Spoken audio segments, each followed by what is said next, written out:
Hey everybody, Mr. Bress here, and I just wanted to go over a little bit of the X-linked traits and a couple of the problems in the homework and just provide a little bit of clarification because sometimes the wording on the X-linked problems can be a little bit confusing. And I just want to show an example here. So I'm going to share my screen and this is from the practice problems from yesterday and today. And these are, let me just find this. I already have it in Notability here. So these are the X-linked practice problems. And we did some of this in class, and I'll put this answer key. I'm going to attach this answer key in just a second. But there's two things that I wanted to clarify here. Some of the questions say, what proportion or percent of the male children are colorblind? So this one is pretty straightforward. But when it says what percent of the male children, what we need to do is we need to start with the males and then ask what percent of those. In this case, it was 0, so that's maybe not the greatest one. But the next question, question 3, it says, what percent of the male children are colorblind?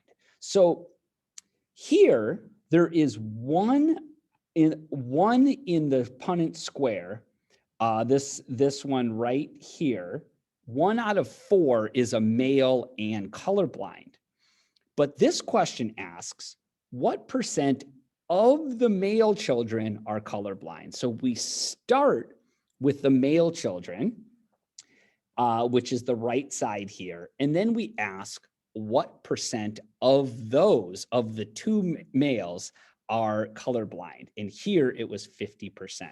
Same goes for the females. So when it says of the males, you take just the males and then figure out what the percent is.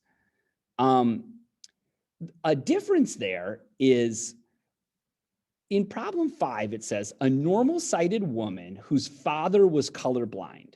So we know that this female is going to be heterozygous because she was born from some female. We don't know if this is that or this, but we do know that her father was colorblind.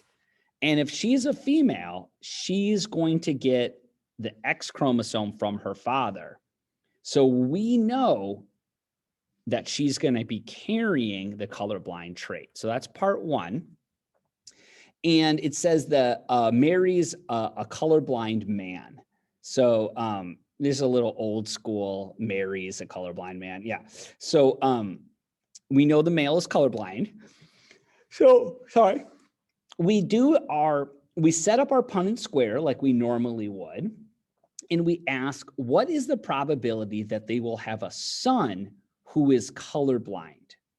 So this is saying this is a son and colorblind. So that now is just this one, because you need to take into account that there's only a 50% chance of having a son, and then half of those will be colorblind. So the probability of having a son who is colorblind is only 25%. So that is this one right here. What is the probability that they will have a daughter who is colorblind? So that now, right here, it's 25% because it's asking both. It needs to be a daughter and colorblind. So we haven't said we didn't ask what percent of the females, first assuming that there's a daughter, and then asking what percent is colorblind. So that's just a clarification. That's just a clarification that I wanted to make with this assignment. And I'm just going to go through and put in the answer key, and I will attach that so that you'll be able to see this answer key. I just wanted to add that quick clarification. All right.